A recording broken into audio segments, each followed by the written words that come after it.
Courage, vous en avez presque fini avec le désir. Dans cette dernière partie, je vous propose d'affronter quelques autres sujets dissertatifs possibles et de répondre à quelques questions.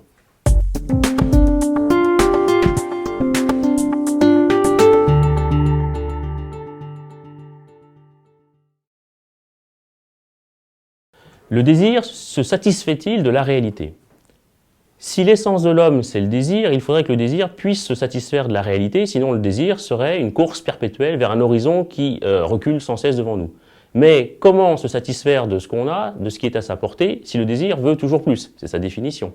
Comment régler le désir sur ce qui est possible, sur ce qui est donné, sur ce qui est déjà là? La réflexion serait-elle la condition alors d'une satisfaction complète, peut-être du bonheur? Le désir n'est donc pas commandé par l'objet réel, mais par l'infini qu'il vise.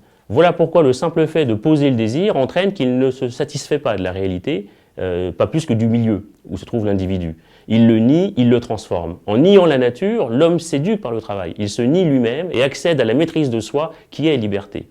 L'homme est donc dans le passage du besoin au désir, c'est ce que la dissertation devra tenter d'établir. Faut-il vaincre ses désirs plutôt que l'ordre du monde? Le désir s'entend comme une tendance spontanée et consciente vers une fin connue ou imaginée, c'est ce que dit le dictionnaire. L'ordre du monde désigne l'ensemble des lois de la nature dans la mesure où elles expliquent que certaines séries d'événements arrivent, tandis que d'autres n'arrivent pas. Vaincre, dans l'intitulé, oblige à une lecture sévère de la question.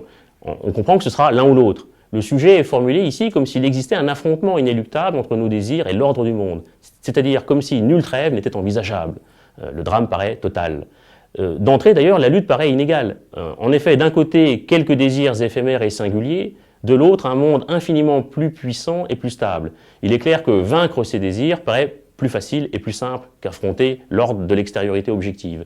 Cependant, les désirs manifestent, on l'a dit, notre personnalité propre, notre originalité, notre singularité.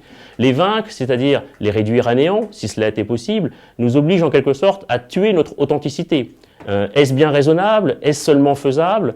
Est-ce que la partie inconsciente de l'individu ne s'oppose pas à cette claire lutte qui se dégagerait en lui entre ce qu'il veut, ce qu'il désire, ce qu'il souhaite et ce qui n'est pas conseillé de faire?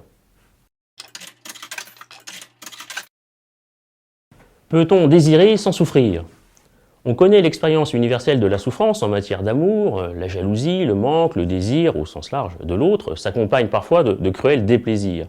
L'enjeu du sujet, de prime abord, est d'élargir cette expérience à toutes les autres formes du désir et d'interroger le caractère éventuellement dangereux, nocif ou mortifère de celui-ci. Il s'agit également de chercher les conditions d'existence d'un désir qui serait non douloureux, à supposer que cela soit possible. D'un côté, il paraît évident que le désir occasionne un plaisir, qui est sa satisfaction. On sait bien d'ailleurs que celui qui ne désire rien est la plupart du temps malheureux. Seulement, il ne peut le faire qu'à condition d'être satisfait. Et il est moins facile de satisfaire tous ses désirs que d'en faire la liste. Il s'agit donc de réfléchir ici au rapport entre le désir et le bonheur. D'où la question, le désir est-il en soi bénéfique? Désirer, est-ce déjà prendre le bon chemin vers le bonheur? Ou bien au contraire, autre alternative, est-ce que le désir ne recèle pas en lui-même une puissance négative, voire destructrice? Alors l'erreur à ne pas commettre quand on aborde le désir, c'est peut-être d'emblée de le cataloguer dans le domaine de l'irrationnel, de l'anti-philosophique, c'est-à-dire un domaine radicalement autre que celui de la raison ou de la démarche conceptuelle. On peut rappeler à ce titre que l'étymologie du mot philosophie indique une dimension désirante dont il faut savoir s'accommoder. L'idée à exploiter sur le désir peut tenir dans son étymologie latine desiderare, qui est la contemplation de l'astre de l'étoile absente et qui laisse entendre d'emblée une dimension très très négative inscrite dans ce terme qu'il faudra parvenir à pouvoir sauver de lui-même en quelque sorte, c'est-à-dire de ce mouvement infini de déperdition, presque d'entropie, qui le voue à n'être jamais satisfait de lui-même, ce qui rappelle d'ailleurs évidemment l'image du tonneau des Danaïdes ou encore chez Platon du philosophe pensé sur le modèle de Eros dans le banquet. Que le désir soit actuel paraît une sorte de lapalissade. Le désir est certes infini, il est dans un mouvement dynamique incessant depuis l'Antiquité grecque jusqu'à aujourd'hui.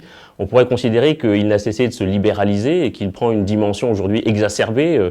Tout le monde désire, un peu tout et n'importe quoi d'ailleurs. Encore faut-il savoir comment on peut limiter moralement cet élan vers une pente qui, certes savonneuse, n'est pas toujours celle du bonheur et de la satisfaction de soi.